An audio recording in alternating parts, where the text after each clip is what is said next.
T-minus 10, 9, 8, 7, 6, 5. All three engines up and burning.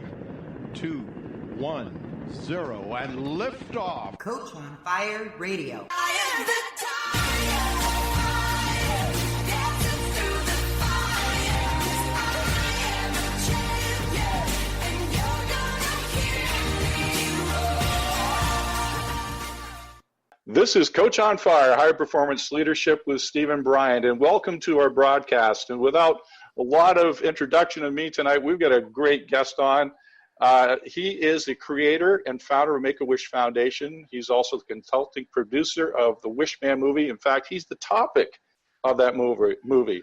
He's a former police detective for the state of Arizona for 43 years. He served in the U.S. Air Force.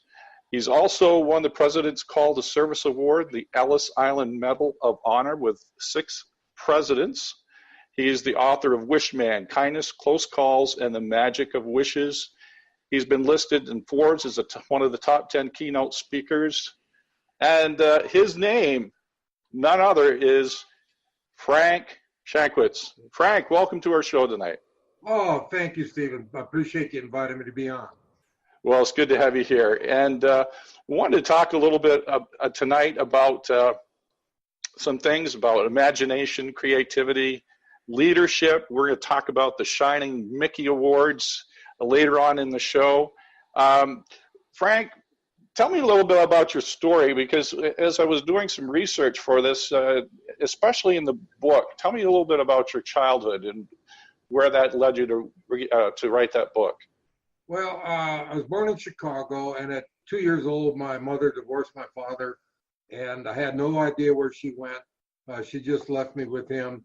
At 5 years old, I was kindergarten on a playground. A lady grabbed me, said, "I'm your mother, you're going with me." I had no idea who she was. And she literally kidnapped me off the playground. And she said, "We're going to Arizona." And at 5 years old, I didn't know where Arizona was. But kicking and screaming, and she settled that down right away. And she took a strange route. For the next 5 years, we lived in Michigan.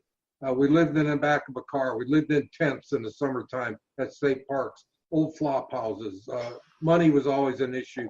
Food was always an issue.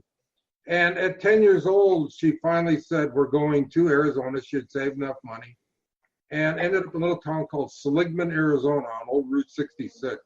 If anybody saw the Disney cartoon Cars, Radiator Springs is Seligman, Arizona. That's what they model it after. But this is in the 50s, and she ran out of gas, completely ran out of money outside of town. A rancher stopped, asked what's going on. She told him. He says, "You're going to come and live with us until you get settled." So for the next 6 months, our home was at his house, but we slept on the kitchen floor. We had a couple bedrooms because it was a very small house, 2 little boys, himself, along with his wife. And I got a job at 10 years old right away, washing dishes. And to me, it was the first time I earned a whole $26 a week. But all that money went to my mother, but it started helping us a little bit. And I met a gentleman right away named Juan Delgadillo, who's building a famous, iconic right now, Snowcap, now all these years later. It's like a Dairy Queen. And I got off work. I walked across the street. "Hi, what are you doing?" He said, "Oh, well, what's your name?" And I said, "Frank." He said, "No, from now on, your name is Pancho." And that's Mexican. And he said, "Grab a hand, kid." And I never had this father figure, and I didn't really know what to do. And Juan became my father figure, my mentor. He taught me, obviously, the carpentry, the trades. He taught me music, sports. I'd never played any organized sports. He got me involved with sports in school. And just everybody in town was helping us out. They would bring us beans and tortillas because, again, we're very poor. And Juan came to me one day and he said, "Frank, when you can, give back." Now, this is the 50s. This wasn't a term like you hear now. And I said, "Juan, how can I give back? I don't have a thing. We can't even afford hardly to eat." He said, "Frank, you don't need money to give back. You can give back your time." He said, "Look at Mrs. Ortega. She's always bringing you food. They're trying to paint an old caboose they've taken off the Santa Fe line. That's their home. You can help paint. Look at Mrs. Sanchez, the widow Sanchez. Her yard is full of weeds. Her porch needs cleaning and painting. You can do that because she's helped feeding you." And I've always remembered that lesson, to give back. That's been my whole life thing. And 7th grade, my mother came to me and she said, I can't afford you any longer. You're on your own, and left me. And I went to Juan and I said, I'm not sure what I'm going to do. And Juan taught me then, he said, always remember to turn the negative into the positive. And again, this wasn't a popular term in the 50s. It is now. I said, what do you mean? How can I do that? He says, I've arranged for you to live with the widow Sanchez. She's going to charge you $20 a week for room and board, and you make $26 for the first time. You're going to have an extra $6, which to me was great. And he said, Right. not only that, he said, she's the best cook in town. For the first time, you're going to have your own bedroom. You're going to have indoor plumbing. And the biggest thing is she got the first television in Seligman. So I learned that lesson about that, turn that negative into positive. And a few years later, I did rejoin my mother. She needed help where we live now, Prescott, Arizona.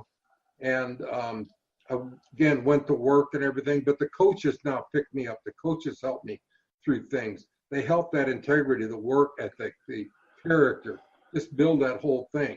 And people say, well, weren't you negative about all this time? No, I appreciated everything. Anything that people helped us, I just appreciated everything. No bad memories, no bad feelings. Just that whole thing. Learn how to give back. Wow. That's fantastic. So after school, did you, I heard that, or I saw that you were in the U.S. Air Force. Was that the first thing you did after school, or? Yes, following graduation, I joined the Air Force. I couldn't afford college, and there was no student loans during that time. So Right. joined the Air Force, hoping to get further education, which did happen. And great career in the Air Force, 4 years, but stationed in New Mexico, Montana, Alaska, and finally ended up in England, 3 years in England. And I was a big history buff, World War II history in high school. Probably the only time I got my A's in high school. But I was really interested in Winston Churchill. And to get to go to London, and that's not that many years after World War II. The buildings are still bombed out, et cetera. They're still rebuilding. But the biggest honor for me was I was selected to be on the Air Force Base Honor Guard. And when Winston Churchill died, I was selected to be one of the Honor Guard members for his funeral.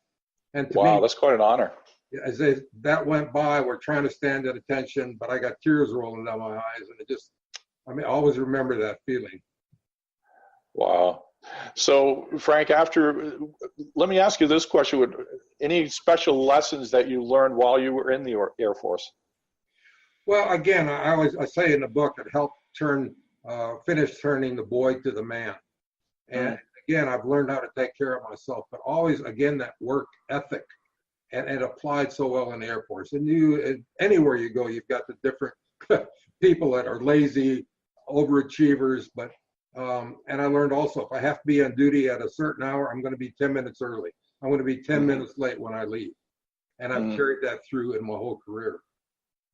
That sounds like my brother. As we were sharing before the show, my brother was in the U.S. Air Force for 25 years. And the two things that you mentioned were things that he mentioned as well. And a lot of leadership principles, I'm sure, that have served you well. So after the Air Force, Frank, was it your journey to the Arizona State Police? No, first I went, Motorola was hiring. Okay. And, this is now 1965, and during the space age, and Motorola was looking for the Vietnam era veterans to hire, to train. This was the year of the hippies, the bands, the sex, drug, and these college kids were coming out. Majority of them couldn't pass the drug test. And they just didn't have that work ethic and character. So that's why Motorola was looking for the Vietnam era veterans. Applied, tested, got accepted, and worked for Motorola for 7 years with just amazing advancement. They sent me to college. I also used my GI Bill. Ended up being a statistical engineer of all things, working on the Atlas missile program. Wow. Trying to determine the failure rate of parts if it's going to affect launch, et cetera, et cetera. Great career, excellent money, but I got very bored. I'm a cowboy, I'm a country boy. And I just, friends of mine had joined the Arizona Highway Patrol from high school, and they kept saying, Frank, why don't you apply? You're kind of adrenaline junkie anyhow, and plus your engineering background, everything's going to help you. And just on a whim, I applied. And there was 10,000 applications that year. It got narrowed down to 50. The majority couldn't pass drug tests. Wow. And for the 50, we passed the oral board, and I happened to be one of them that got selected. And that started the greatest career, 42 years. And that was started with the Arizona Highway Patrol, eventually with promotion to detectives, narcotics, and then homicide. Wow.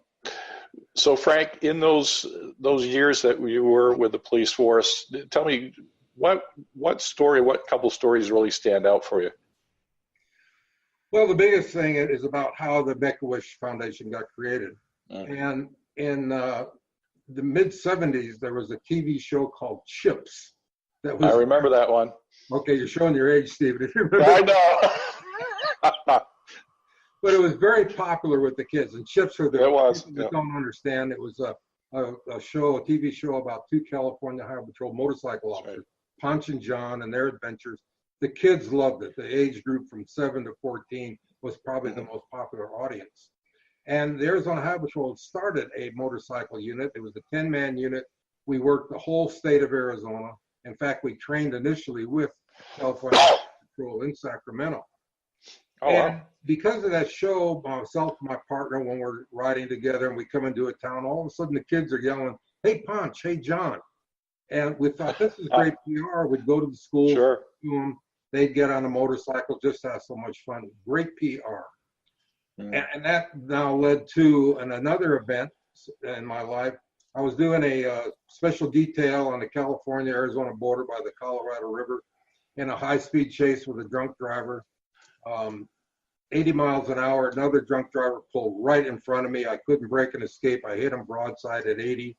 And they told me the crash was spectacular, and I was pronounced dead at the scene.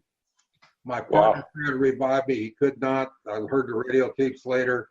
963 officer killed in the line of duty. But an off-duty emergency room nurse from California stopped, said, "Please let me try and work on him." And they said, "He's dead. We can't get anything." "Well, obviously I'm talking to you." And she did. And after 4 minutes, she brought me back to life. Now, it took 6 months to recover from that accident. Traumatic brain injury, skull fracture, broken bones, a lot of missing skin. But as I got ready to go back to work, I had to talk to the counselors all the time to make sure, number one, mentally I was okay to go back to work. And also, but I recall a counselor at the last session said to me, "You know, God spared you for a reason. And it's up to you to find out that reason." Now, the next significant part is 1980, when I'm on patrol, and our department learned about a little boy named Chris, 7 years old, terminal leukemia, and his heroes were Ponch and John from Chips. And he told his mother, "I wish I could be a motorcycle officer just like Ponch and John when I grow up."